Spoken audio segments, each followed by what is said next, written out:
이 요한복음을 1년이 넘도록 했어요. 진짜 여러분들 한 번도 안 빠지고 들으신 분은 정말 많은 하나님의 은혜와 또 성경에 대해서 많은 것을 알게 될 것입니다. 이 복음서 중에서 가장 영적인 복음서가 요한복음이거든요. 굉장히 평이하지만 영적인 복음서이기 때문에 많은 사람들이 요한복음에서 심령이 깨져나가요. 하나님의 복음을 듣고. 그래서 제가 이 요한복음을 수요 강해를 하면서 하나님 앞에 기도한 것은 하나님 우리를 좀 깨우쳐달라고, 하나님의 은혜로 그런 마음으로 매주마다 말씀을 준비했는데 여러분이 어떻게 반응했는지 모르겠어요. 얼마나 하나님 말씀을 사모하게 됐는지 또 하나님 말씀대로 그렇게 살아가는지 모르겠습니다. 여러분 말씀을 지식으로 듣지 마세요. 말씀을 지식으로 들으면 행함을 하지 않으면 나도 모르게 교만하게 돼요. 하나님 말씀은 참 좋은 건데 그 말씀에 순종하고 겸허하게 하나님 말씀을 듣고 내가 행하는 사람이 될 수 있어야 돼요. 그러지 않으면 우리는 뭐 성경을 보고 시험 보는 사람이 아니잖아요. 남보다 성경 지식 많이 안다고 자랑하는 사람이 아니잖아요. 우리는 말씀을 듣고 그대로 실천하는 사람이에요. 오히려 말씀의 그 역사가 내 삶 가운데 적용되는, 그래서 우리가 하나님 말씀을 내 삶 가운데 적용하고 응답받는 것을 보여주는 것이 신자입니다. 그래서 여러분 요한복음의 말씀이 오늘 끝나지만 다음 주부터는 로마서인데요. 요한복음 말씀을 잘 많이 못 드신 분은 로마서만큼 꼭 들으세요. 이 많은 학자들이 성경 66권 중에서 가장 귀한 한 권을 뽑으라 하면 로마서를 든다는 거예요. 로마서는 사도 바울이 어떻게 변화됐는지, 그래서 구원이 뭔지, 믿음이 뭔지, 하나님 뜻이 뭔지를 아주 잘 얘기하는, 아주 구체적으로 얘기하는 책이 로마서입니다. 여러분 하나님 은혜 줄 때에 받으시기 바랍니다. 귀한 기회가 있을 때에 사모하는 마음으로 받아야 돼요. 다 지나가면 아무 소용없어요. 평생 가면서 여러분 어떻게 말씀을 한 권이라도 쭉 이렇게 집중해서 그 말씀을 연구해? 없잖아요. 그런 시간이 없어요. 그러니까 예배 시간에 말씀만 잘 들어도 내가 그동안 신앙생활하는 것이 얼마나 잘못되는 건 검토가 되는 거예요. 검토가. 우리는 습관대로 신앙생활하지 말씀대로 신앙생활하는 게 참 부족해요. 사실 알지만 실천하지 못하는 게 우리의 삶이잖아요. 그러니까 하나님 말씀을 잘 듣고 그 말씀대로 실천한 여러분 되시기 바랍니다. 오늘 요한복음 마지막 말씀을 통해서 하나님 은혜 줄 줄 믿는데 1년이 넘어서 1년이 진짜 저는 오늘 곰곰이 생각해 봐서 이게 1장부터 쭉 제가 그냥 봤어요. 이렇게 쭉 그랬더니 막 순간순간마다 하나님 은혜 주었던 거, 또 깨닫게 했던 거, 내가 몰랐던 거, 그런 것들 하나님 많이 은혜 주셔서 참 나도 이 요한복음의 말씀을 준비하면서 좀 컸다, 그런 마음 들어요. 좀 내가 배웠다, 내가 내 자신을 깨달았다, 그런 은혜가 있습니다. 오늘 말씀은 우리가 잘 아는 말씀이에요. 지난 시간에 예수님이, 부활하신 예수님이 디베라 바닷가에서, 예루살렘에서 디베라 바닷가에 나타나셨죠. 그게 제자들에게 세 번째 나타나신 거예요. 근데 제자들은 주님의 말씀을 듣고 디베라 바닷가에 온다는 걸 알고 미리 왔죠. 근데 시간적인 여유가 있으니까 어떻게 했어요? 베드로가 우리 고기 잡으러 가자 그랬잖아요. 그래서 7명의, 그러니까 6명의 제자항에 전체 7명이 그 밤에 고기를 잡으러 가는데 한 마리도 못 잡는 거예요. 그때 주님께서 나타나셔서 이제 제자들은 몰라요. 그 주님인지. 좀 잡았냐? 그러니까 못 잡았다 그러죠. 그러니까 주님께서 야, 그물을 배 오른편에 던져봐라. 그렇게 하니까 아주 그냥 고기가 많이 낚인 거예요. 그러니까 그때에 이 성경의 저자인 요한이 주님이라고 한 거예요. 3년 전에 이 똑같은 바닷가에서 우리를 불러주신 주님의 그 모습하고 너무 똑같아요. 그때는 깊은 데로 가서 하라고 그랬는데 이번에는 오른편에 하라니까 요한이 예수님이다 라고 하니까 베드로가 어떻게 했다 그래요? 다 겉옷을 벗고 일하다가 주님이란 말에 겉옷을 그 짧은 사이에 옷을 입고 주님 앞에 바다로 뛰어들었다는 거예요. 이 배하고 배하고 육지하고는 한 90m 멀지 않잖아요. 그 정도 있는 거를 조금 있으면 갈 텐데 그냥 베드로는 그 주님 이 사모하는 마음으로 해요. 옷을 입자마자 딱 빠졌다는 거죠. 갔을 때에 주님께서 뭘 준비했냐면 아침을 준비하는 거예요. 조반을 준비하고 숯불을 구워가지고 그리고 물고기 잡은 거 가져와라 해가지고 다 구워서 떡과 고기를 준 거죠. 그러니까 제자들이 한마디로 말을 못하는 거예요. 주님의 그 사랑에 감동을 받아가지고. 그래서 지난 시간에도 제가 이 말씀을 전하고 나서 집에 가는데 이게 감동이 밀려오는 거예요. 참 주님의 감동이 밀려오는 거예요. 부활하신 주님이 제자들 고생한다고 아침을 준비하시는 그 모습을 보면서 참 우리를 향한 사랑이 얼마나 크신데 그런 마음으로 이제 점이 오더라고요. 그리고 오늘 아침을 딱 드시고 나서 유독 베드로에게 질문을 하신 거예요. 질문. 뭐라 질문하냐? 15절 보니까 그들이 조반 먹은 후에 예수께서 시몬 베드로에게 이르시되 요한의 아들 시몬아 내가 이 사람들보다 나를 더 사랑하느냐? 요한의 아들 시몬아. 왜 베드로야 이렇게 얘기하지 요한의 아들 시몬아 했을까요? 뭐 여러 가지가 있지만 베드로라는 말은 반석이잖아요. 반석.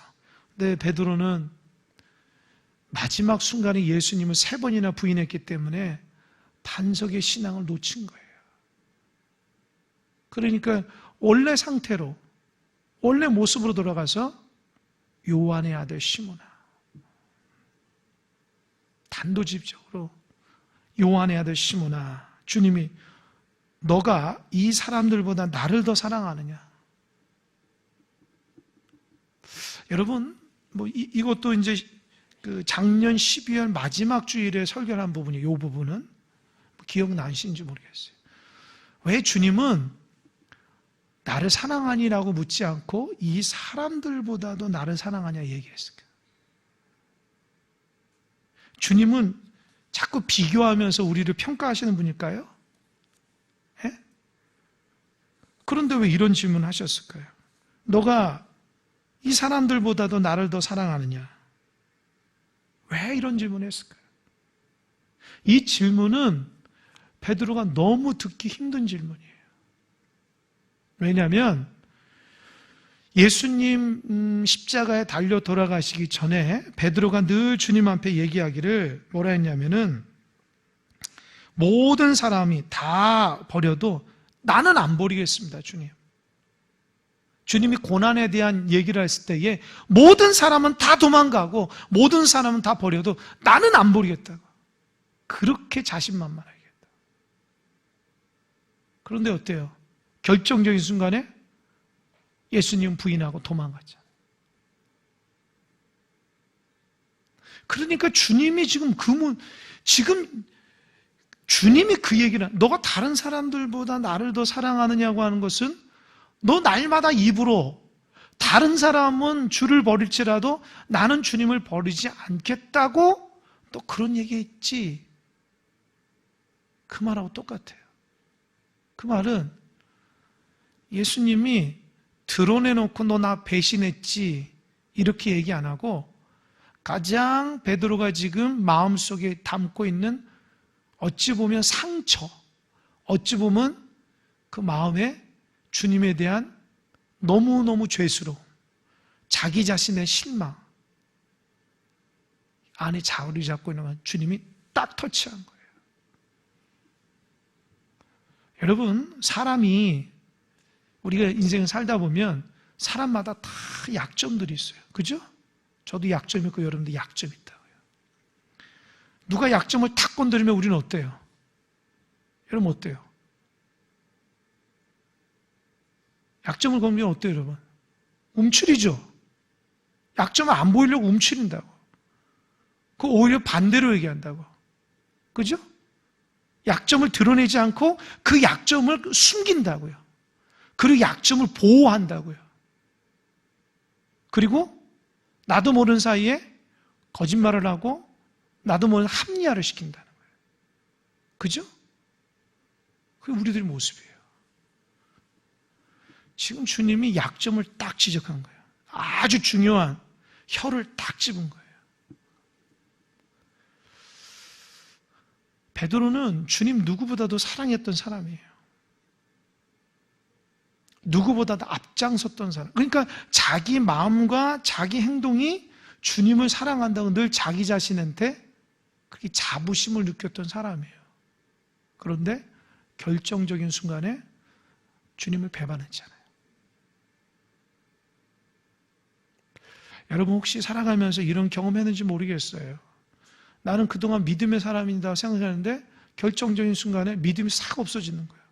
그래서 내 자신한테 너무 실망스러운 거예요.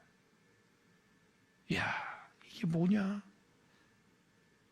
내가 평생을 예수 믿었는데 이게 뭐지? 야, 내가 저건 제대로 믿지 않은 거 이렇게 느낄 때가 있어요. 그런데 지금 베드로는 그런 정도가 아니라 예수님을 3번이나 부인하고 나중에는 너 예수님과 함께 있었지라고 하는 여종에게 저주하면서까지 모른다고 했어요. 철저하게. 완전히 그냥 얼굴을 가면을 확 갖다 쓴 거예요. 주님이 다 아시죠. 다 알고 있죠. 그러니까 생각해 보세요. 예수님이 지금 부활하셔서 죽으셨다가 부활하셔서 베드로를 지금 2번 만났어요, 사실. 요 본문 앞전에. 그죠? 근데 그때는 제자들이 많았기 때문에 아마 개인적으로 이렇게 말씀 안 하신 것 같아요. 성경에는 그렇게 안 나오니까. 근데 이 부분에서는 베드로가 개인적으로 그 문제를 해결해 주시는 거예요. 만약에 예수님이 베드로 개인적으로 이 문제 해결하지 않았다면 베드로는 아주 평범한 사람으로 살아갔을 거예요. 이 자기 안의 상처, 자기 안의 자기 자신의 실망감, 자기가 갖고 있는 믿음의 잘못된 부분을 예수님이 정확히 집어줬기 때문에 위대한 사도가 됐다는 거예요. 꼭 명심하시기 바랍니다. 우리 약점을 강점으로 바꿀 수 있어야 돼요. 평생 이 약점을 끌어안고 누가 우리 약점을 들추면 안 되는 데서 꽁꽁 사매면 안 돼요. 그 약점을 주님 앞에 솔직하게 내어놓고 치료받고 치유받아서 한 단계 영적으로 성숙한 사람 되시길 바랍니다. 아멘? 그래야 돼요. 평생 그냥 내 방식대로만 쭉 신앙생활하는 거 잘했다고 생각하면 안 돼요. 우리는 다 한 가지 이상 약점들이 있고 부족한 점이 있어요. 그 한 단계를 뛰어넘어야 돼요. 내가 예수님 앞에 잘못된 부분들이 있으면 솔직하게 드러내고 치유받아야 돼요.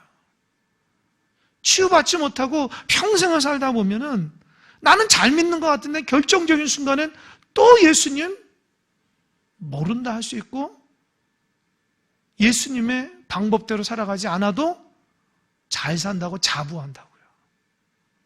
근데 주님은 특별히 베드로를 사랑하기 때문에 그것 지적한 거예요. 그거 정확하게 지적한 거예요. 만약에 예수님이 그거 지적 안 했으면 베드로는 평범한 인생 그렇게 해서 야 내가 한때 3년 동안 예수 따랐다. 내가 그들 중에 최고였다.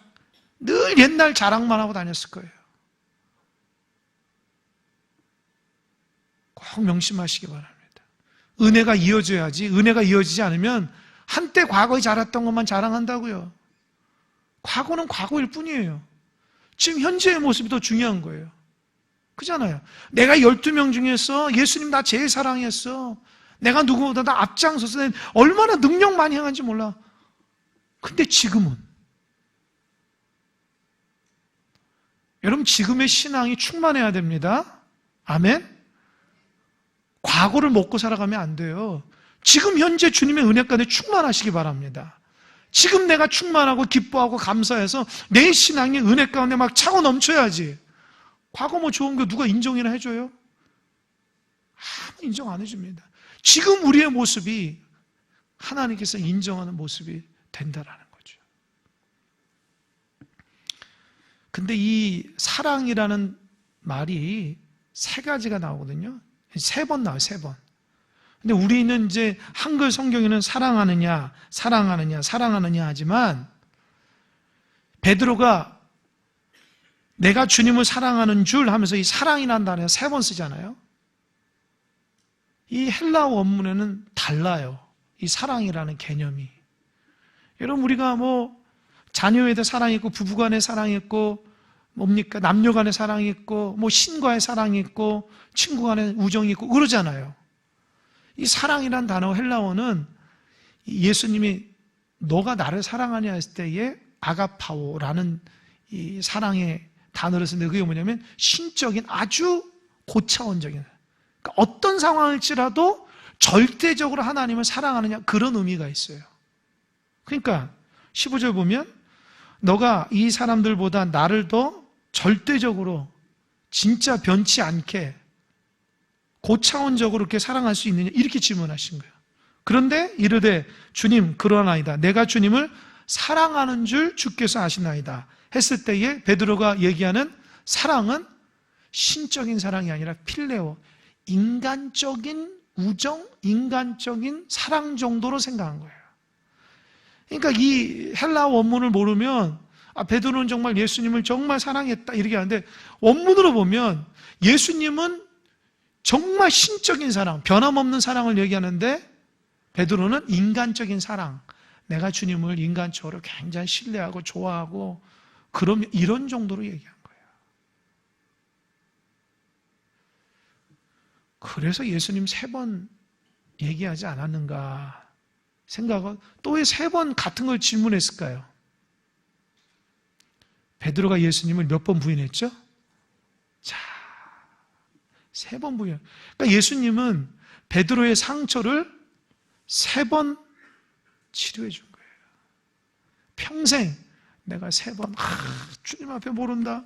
대제사장이 끌어가가지고 여기 갔다가 여기 갔다가 여기 갔다가 그 세 번 부인한 것이 얼마나 머릿속에 생각나게, 여러분도 잘못된 여러분의 경험들이 있으면 얼마나 머릿속에 생각나요. 순간순간마다 자기가 실수하고 하나님 앞에 온전치 못하고 그런 모습이 순간순간마다 결정적인 부분이 생각나요. 근데 주님은 그거 생각해서 싹 지워주기 위해서 주님의 사랑으로 싹 감싸주기 위해서 세 번 질문한 거예요. 두 번째도 16절 또 두 번째 이르시되 요한의 아들 시몬아 내가 나를 사랑하느냐 하시니 이르되 주님 그러하다. 내가 주님을 사랑하시는 줄 주께서 아시나이다. 이르시되 내 양을 치라. 그러니까 첫 번째하고 두 번째 똑같아요. 그러니까 첫 번째 질문은 이 사람들보다 그렇게 얘기하고 두 번째 질문은 그냥 사랑하느냐. 근데 이 첫 번째, 두 번째 질문에 예수님의 사랑이라는 단어는 아가파오, 신적인 사랑, 변함없는 사랑을 얘기하고 베드로는 여전히 인간적인 필레오적인 사랑을 얘기하는 거예요. 그런데 마지막 세 번째 질문은 조금 다릅니다. 17절 다 같이 읽어보겠습니다. 시작.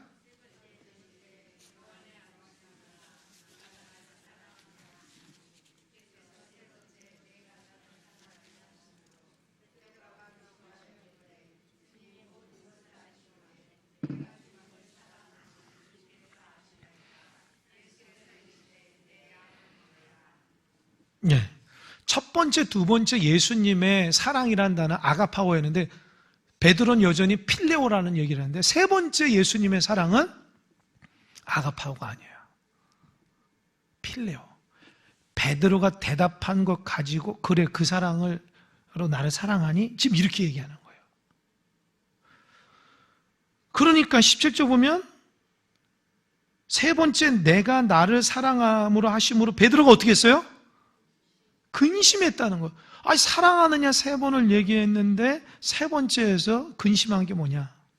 예수님의 사랑에 대한 단어가 달라졌다는 거예요. 그러니까 내용을 쭉 배경을 살펴보면 이거죠. 예수님이 내가 십자가에 죽고 이렇게 부활했다. 내가 너희들에 나타났어. 내가 너희들에게 아침까지 다 차려주고 내가 너희들 정말 사랑한다. 베드로, 너 나에 대한 사랑을 한번 확인해 보자.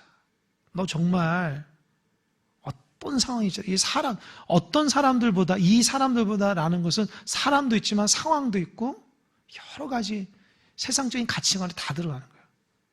그거보다 나를 더 사랑하니? 그러니까 그거하고 하나님과의 비교해서 전적으로 하나님만, 신적으로 정말 변함없는 그 사랑을 할 거니? 베드로는 속마음은 예, 그렇게 하겠습니다 얘기하고 싶은데 자기가 부인한 게 3번 있으니까 신적인 사랑을 한다는 말을 못하는 거예요. 주님, 제가 진짜 인간적으로 주님 사랑합니다. 내가 인간적으로 존경하고 내가 정말 신뢰합니다. 이 정도로 얘기한 거예요. 왜요? 자기가 실수한 게 3번 있기 때문에. 근데 주님은 똑같이 내가 다시 물을게. 너 정말 신적으로 어떤 상황일지라도 나를 변함없이 사랑할 수 있니? 주님, 솔직히 그렇게 말하고 싶은데요. 제가 그러지 못했잖아요. 저는 인간적으로도 정말 주님 사랑합니다. 이렇게 또 얘기한 거예요. 3번째, 그래? 그렇다면 정말로 나 인간적으로 사랑하니? 이렇게 얘기하는 거예요. 너 정말 나 인간적으로 사랑해? 그러니까 그때 베드로가 뜨끔한 거예요. 알고 보니까 인간적으로도 제대로 사랑할 자신이 없는 거예요.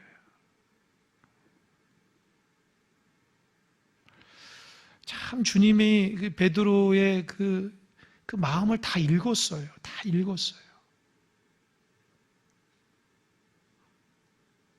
그러니까 주님이 저와 여러분에게 정직하길 원하는 거예요. 정직하게. 주님 용서해 주세요. 진짜 용서해 주세요. 내가 사랑이 너무 부족하고 내가 주님 사랑한다고 다 그동안 거짓말한 거 용서해 주세요. 나에게 어려움이 있자 주님을 싹 잊어버리고 그렇게 철저하게 회개를 해야 되는데 예수님의 질문은 제가 생각할 때 회개를 유도하는 건데 베드로는 과거를 예수님께 했던 과거를 정리를 안 하고 그냥 은근슬쩍 넘어가려고 한 거예요. 은근슬쩍. 그냥 과거는 과거일 뿐이다. 그런데 그 과거가 그를 그렇게 힘들게 할 줄 모르는 거죠. 주님은 그 과거가 주님이 온전치 못한 과거가 앞으로 인생에서는 엄청난 고통을 주기 때문에 그거를 정확하게 찝기를 원한다는 거예요. 네가 정말 나를 인간적으로 사랑할 수 있어? 그래 3번째 얘기하는 거예요. 그래 근심하기 시작하는 거예요. 그리고 그제서야 내가 주님 사랑한 줄 주께서 아시지 않습니까?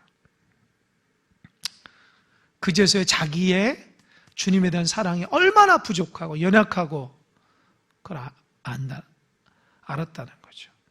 베드로가 이 부분에서 깨진 거예요. 그러니까 그분의 베드로의 그 상처도 치유되고 자기가 배신한 주님을 배신했잖아요. 그분이 그렇게 먼저 물어오니까 그 상처가 치유된 거예요. 베드로는 예수님 앞에 먼저 잘못했다고 할 수 있는 용기가 없는 거야. 그거 아셔야 돼요. 먼저 자기 죄를 고하는 게 그게 이기는 거예요. 그게 정말 치유입니다. 그게 회복입니다. 주님 내가 주님을 너무 근데 이거를 말을 못하는 거예요. 주님은 다 알고 있죠. 주님은 베드로를 꼭 집어서 이 부분을 지적한다고요. 왜요? 주님은 승천하실 거 아닙니까? 승천하기 전에 이 연약한 베드로, 부족한 베드로를 고쳐야 되거든요. 이거 고쳐야지 나중에 하나님의 귀한 일꾼이 되는데 그게 안 고쳐지면 평생 그것 때문에 스트레스 받고 힘들고 어려워서 주님의 사역을 못하는 거예요. 또 한 가지, 주님은 하나님 쓰시는 사람은 어떤 사람일까요? 인간적으로 보면 진짜 멋진 사람을 쓰고 저렇게 베드로처럼 말이 왔다 갔다 하고 엄청나게 열심히 한다면서 나중에 그냥 말을 확 돌리고 배신하고 배반하고 일구이연하며 그런 사람 쓰지 말아야 되잖아요. 그잖아 왔다 갔다 하는 쓰지 말아야 되잖아요. 근데 하나님은 베드로를 쓰십니다. 베드로를 쓰셔요.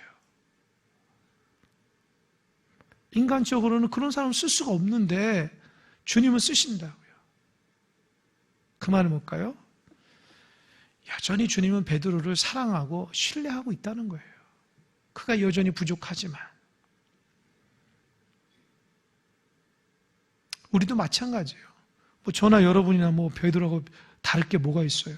우리의 삶은 하루 동안 이렇게 카메라 찍어가지고 영상 찍어서 보세요. 우리가 알게 모르게 주님 앞에 진실하게 살아가는가? 아마 하루 종일 24시간 우리의 영상을 누가 녹화해가지고 그 다음날 보면은, 이야, 부끄러워서 아마 살 수가 없을걸요? 아마 우리 생각을 영상으로 다 찍어서 읽어내는 그런 영상이 있으면 우리는 아마 도망가야 될 거예요. 부끄러워가지고. 그런데도 하나님 우리 쓰시거든요. 우리가 잘나서가 아니라는 거죠. 하나님 일꾼을 만져준 거예요. 새겨준 거예요. 이걸 모르면 직분이 대단한 것처럼. 아닙니다. 우리는 죄인이기 때문에 주님이 우리를 쓰신 거예요. 그러니까 어때요? 종들은 어떻게 해야 돼요? 순종하고 충성봉사할 수밖에 없는 거예요. 그게 종의 자세거든요. 그리고 이 성경인데 제 눈에 확 들어온 게 뭐냐?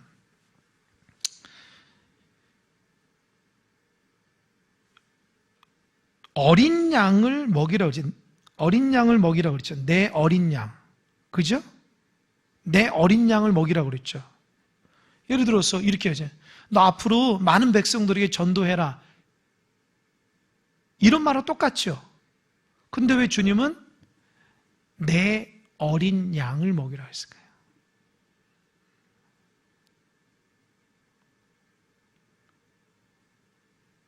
주님이 베드로한테 너 양 아니야. 내 양이야. 내 어린 양. 연약하고 부족하고. 너 예수의 마음으로 그 양을 돌보라는 거예요. 여러분, 우리는 예수님의 양이에요. 사람의 양이 아니라. 그럼 어떤 자세를 해야 되겠어요? 예수님의 사람처럼 돼야 돼요. 우리가 마음대로 할 사람, 우리가 마음대로 그 양을 할 수가 없는 거예요. 보통 교회에서 뭐 목회자나 이렇게 일꾼들이 일하면서 자꾸 넘어지는 게 뭐냐면 그 양이 내 양인 줄 알아요. 주님 양인데. 내 뜻대로 안 되고 실망하고 좌절한다. 당연한 거고 주님 양이기 때문에. 그럼 주님 양이기 때문에 어떻게 해야 돼요? 주님이 다스려야 돼요. 아멘? 그럼 어떻게 다스려야 돼요? 주님이 말씀하신 것 가지고 다스려야 돼요. 아멘? 내 마음대로 내 성향대로 그 양을 안 돼요. 그건 교만이에요. 주님 양이에요. 주님 양. 너 내 양을 먹여? 그 말은 너 내 건데 너 내 양 진짜 잘 관리해야 돼. 이렇게 얘기하는 거예요. 교회에 많은 일꾼들이 있습니다. 일꾼의 자세가 어때야 돼요? 주님 양처럼 돼야 돼요. 내 양처럼 대하면 안 돼요. 요즘에 아주 신천지가 참 얼마나 방송에 부끄러운 모습으로 나오는지 몰라요. 오늘 잠깐 이렇게 신천지에 대한 영상을 잠깐 이렇게 누가 보내서 봤더니만 다 자기 양이야. 다 자기야. 이만희는. 다 자기 거예요. 자기 거.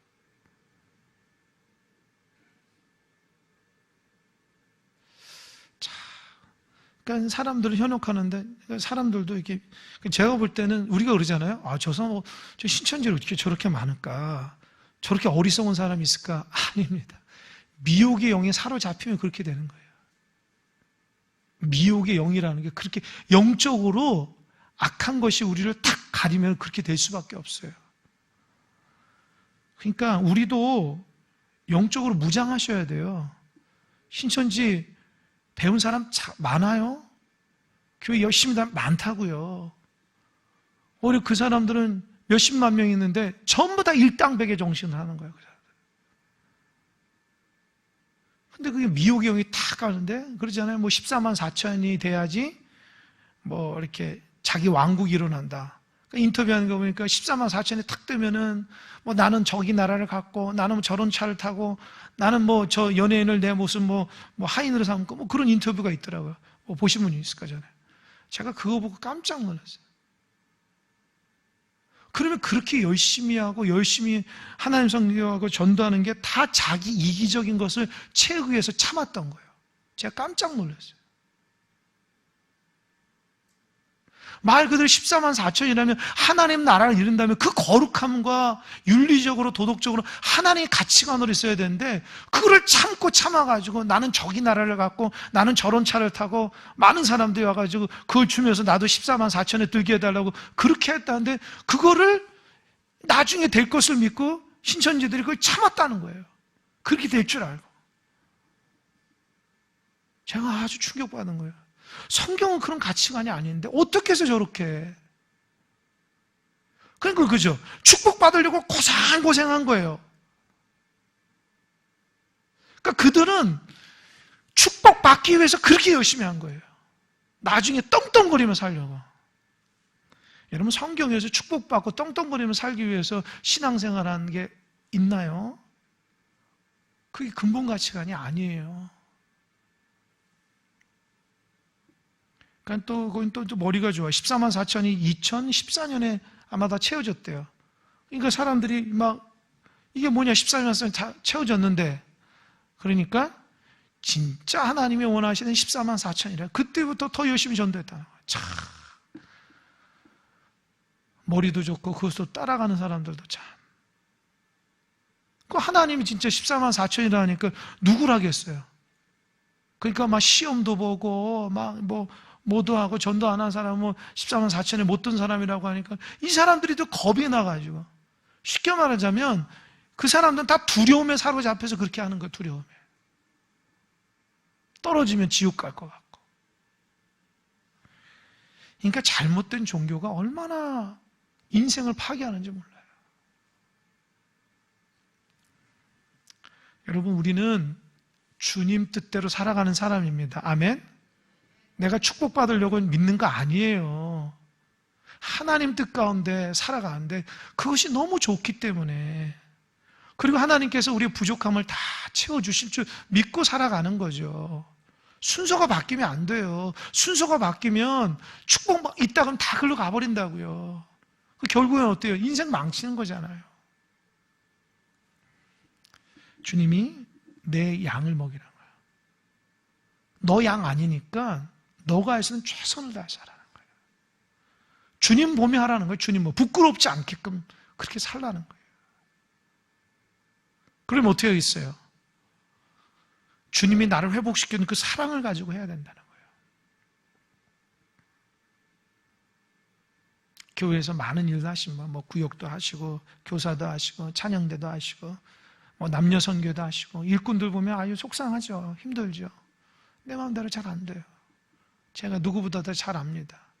저도 마찬가지니까. 잘 안 된다고요. 근데 그게 보면 그 양이 주님 양이에요. 내 양이 아니라. 그러니까 주님 앞에 다 의탁하세요. 주님께서 다 역사해달라고 기도하시면 돼요. 또 우리는 바른 진리만 가르치면 돼요. 막 엉뚱한 거 가르치는 거 아니라 바른 진리, 하나님 원하시는 기준만 제대로 가르치면 돼요. 왜요? 주님 양이니까. 내 양이면 다른 것도 막 가르쳐 줄 수 있잖아요. 아닌 것도 막 이렇게 할 수 있는. 주님 양이니까 제대로 가르쳐야 돼요. 아멘? 저는 기도하면서 늘 하나님의 그런 부담감을 줘요. 너 교회가 네 교회냐 하나님 교회냐? 누구 교회예요? 하나님 교회죠. 성도가 너 성도냐 하나님 성도냐? 누구 성도예요? 하나님 성도죠. 그럼 말씀대로 가르쳐야죠. 저는 말씀대로 가르치려고 해요, 여러분들.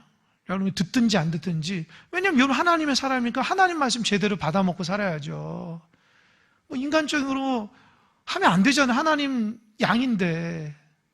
하나님 양이 하나님 뜻을 알아야지 나중 가가지고 아이고 이거 속았네 이러면 안 되잖아요. 하나님 말씀대로 가르치는 거예요.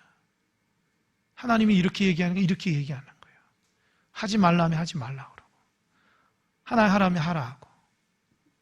그러니까 우리의 신앙이 자꾸 하나님 말씀으로 기준으로 삼아야 되는데 우린 자꾸 인간적으로 하나님 말씀을 보기 때문에 안 되는 거예요. 여러분 하나님의 양입니다. 그 하나님의 기준대로 살아가시기 바랍니다. 그게 여러분들 자녀도 마찬가지고 주변 사람에게도 하나님의 양처럼 돼야 돼요. 하나님의 기준을 들이대야지 다른 거 기준 들이대면 잘 되는 것 같죠? 안 됩니다. 그렇게 얘기하면서 18절 내가 진실로 너희에게 이르노니 내가 젊어서는 스스로 띠띠고 원하는 곳으로 다녔거니와 늙어서는 내 팔을 벌리리니 남이 내게 띠띠우고 원하지 아니하는 곳으로 데려가리라. 주님께서 사랑을 확인한 다음에 베드로의 인생에 대해서 하나님 책임졌다. 너 앞으로 너 맘대로 살았지? 여러분 이 부분이 참 대단해요. 보세요 18절 내가 젊어서는 스스로 띠띠게 원하는 대로 다녀. 그러니까 젊어서는 자기 혈기로 자기 맘대로 자기 띠띠고 자기 원하는 대로 다 살았다는 거예요. 그 말은 뭐예요? 너 하나님 중심으로 살지 않았지? 너 네 멋대로 살았지? 네 원하는 대로 살았지? 그 말이에요. 그건 앞으로 너 나하고 사랑 확인했지? 이제 앞으로는 너가 너 뜻대로 사는 게 아니라 이제 하나님 뜻대로 살 거야. 아멘? 여러분 이게 사실 18절이 굉장히 무서운 말이에요. 짧은 말이지만 너 그동안 너 멋대로 살았지. 주님 따라다닌다면서. 앞으로는 그러지 마. 이제 너는 내가 붙들 거야. 그러면서 남이 내게 띠띠우고 원하지 않는 곳으로 간다. 이게 뭐냐? 하나님께서 그를 붙들어서 쓰신다는 거예요. 결국 AD 64년쯤에 로마 황제 네로에서 핍박을 받고 죽었는데요. 말 그대로 이렇게 내 팔을 벌린다. 이 말 십자가에서 죽는 것을 의미해요. 역사가들이 의하면 베드로가 죽을 때에 십자가형을 받았대요. 그런데 베드로가 내 사랑하는 주님이 십자가에서 죽었는데 내가 어떻게 죽을 수 있냐고. 나는 거꾸로 죽겠다 해서 거꾸로 달려 죽었어요. 순교했어요. 그러니까 18절의 말씀이 응답된 거예요. 그러니까 그 말은 뭐예요? 베드로는 예수님과 디베라 바닷가에서 변화됐어요. 확실히 달라졌어요. 이전에는 자기 혈기와 자기 뜻대로 자기 마음대로 살다가 예수님의 사랑을 확인하고 나서 자기 약점을 깨닫고 나서 이제 하나님의 인도하심 따라 살았어요. 그리고 순교했어요. 그리고 19절 이 말씀을 하신 베드로가 어떠한 죽음으로 하나님께 뭐를 돌린다고요? 뭘 돌린다고요? 영광을 돌릴 것을 가리킵니다. 그러니까 베드로의 마지막의 삶이 순교인데 하나님이 기뻐하신다는 거예요. 그러니까 잘 생각하세요. 그동안 예수님 따라하면 예수님 제가 할게요 막 앞장서며 막 하는 게 다 젊은 혈기를 한 거예요. 진짜 마음속에 주님 사랑하거나 주님을 위한 것이 아니라 주님과 함께 있으면 뭐든지 다 할 수 있으니까 주님 때문에 내가 이렇게 높아지니까 그런 생각으로 열심히 했던 거죠. 그런 주님이 십자가 내가 그동안 믿었던 주님의 모습이 아니니까 부인해버리는 거죠. 그러나 부활하신 주님을 통해서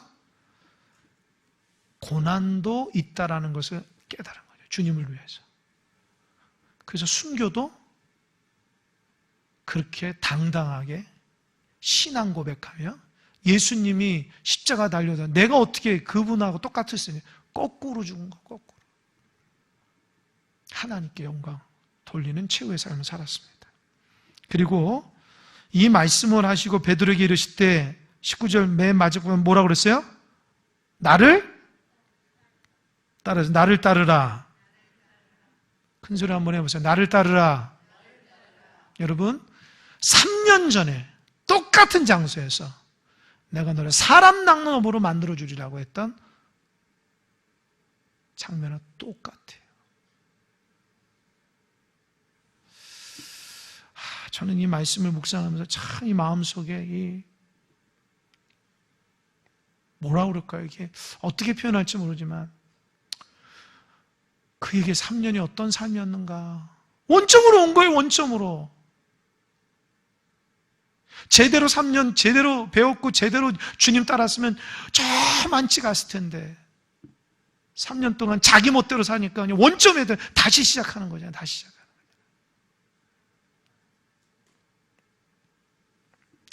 거잖아요. 안타까워요. 그래도 감사하죠.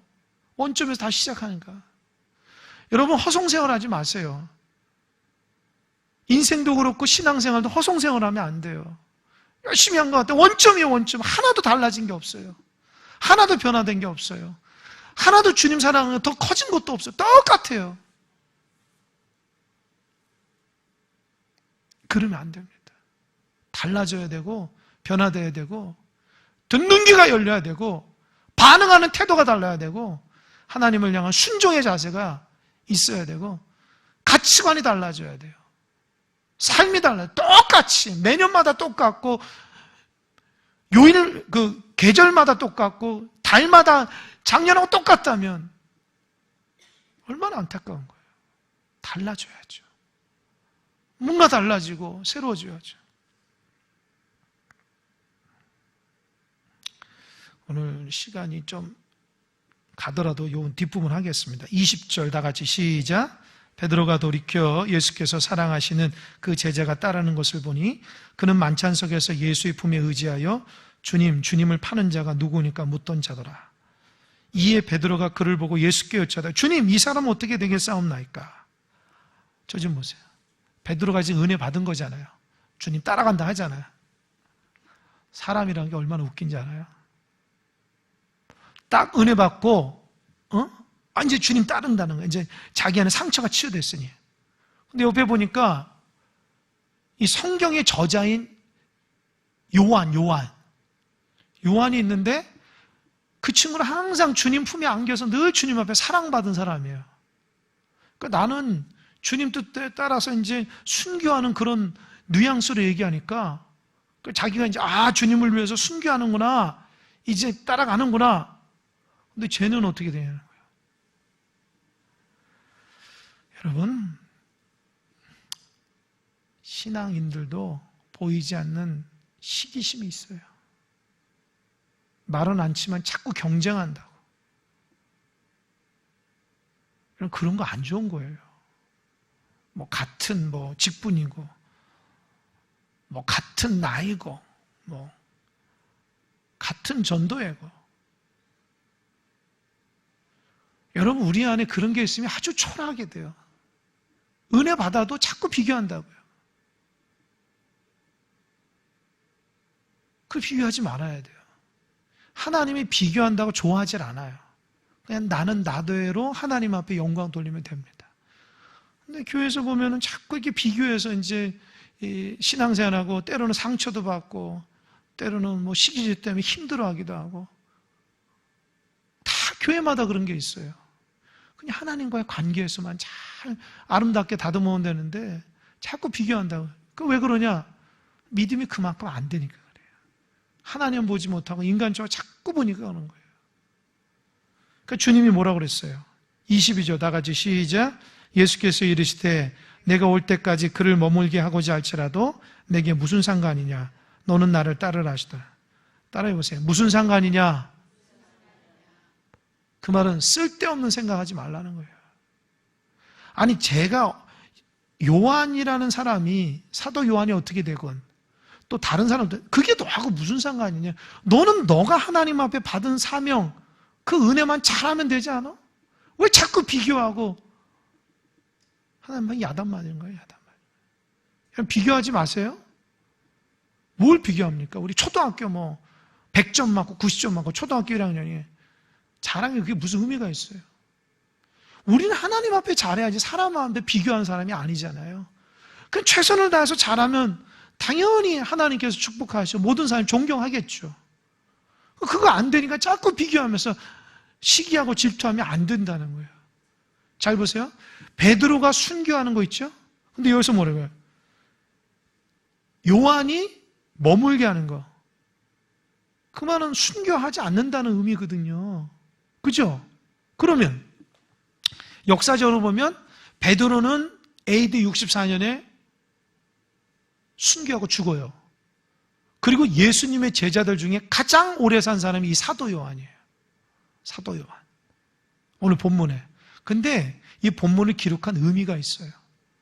이 사도 요한이 90 몇 세까지 살았는데 그때쯤에 사람들이 어떻게 잘못된 소문이 퍼졌냐면 사도 요한이 죽기 전에 예수님이 재림한다고 그랬어요. 그런 소문이 파다한 거예요. 그러니까 사도 요한이 자기를 보니까 그거 아닌데 그래서 이거 기록한 거야. 보세요. 23절. 이 말씀이 형제들에게 나가서 그 제자는 죽지 아니하겠다 하였으나 예수의 말씀은 그가 죽지 않겠다 하신 것이 아니라 내가 올 때까지 그를 머물게 하고자 할지라도 내게 무슨 상관이 하신 것이니라. 그 말은 뭐예요? 하나님이 한 사람 한 사람 주권적으로 다 인도해 주신다고 했는데 그게 잘못 소문이 나가지고 사도 요한이 죽기 전에 예수님 재림한다고 하니까 그때만 그냥 바짝 하려고. 그러니까 일상적인 삶이 안 되는 거예요. 예수님이 재림한다니까 일상적인 삶이 안 되고 그때만 바짝 하는 거예요. 잘못된 신앙이 그렇게 팽배했다는 거죠. 여러분, 하나님이 여러분 한 사람 한 사람을 향한 계획이 다 있습니다. 순교하든지 오래 살아가지고 하든지 다 하나님 입장에서는 하나님이 영광이에요. 사도 요한은요, 요한계시록 썼죠. 많은 교회들에게 하나님의 뜻을 전했죠. 베드로는 짧게 살았지만 그래도 순교하면서도 그 얼마나 어마어마한 영향력을 주고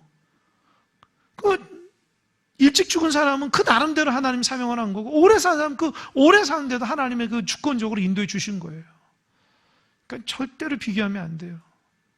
교회도 마찬가지예요. 자꾸 비교하지 마시고 지금 내가 다니는 교회 또 내가 있는 그 신앙의 삶 잘 보면 됩니다. 또 나와 함께하는 믿음의 사람들 잘 보면 돼요. 그러니까 우리가 정말 비교해서 망한다니까.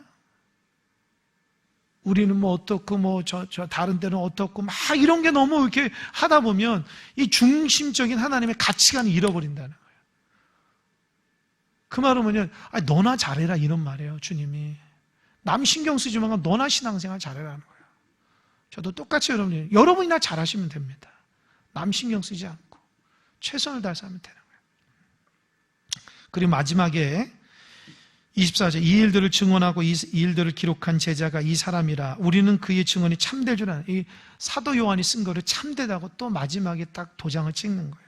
그리고 25절 예수께서 행하신 일이 일 외에도 많으니 만일 낱낱이 기록된다면 이 세상이라도 이 기록된 책을 두기에 부족할 줄 안다. 너무 하나님께서 이 땅 가운데 하신 일이 너무 많고 증거들이 너무 많은데 아주 일부분만 했다는 거예요. 그러니까 어때요? 사도 요한이 증거할 게 너무너무 많은 거예요. 우리 주님 그렇게 위대하심을 기도하겠습니다.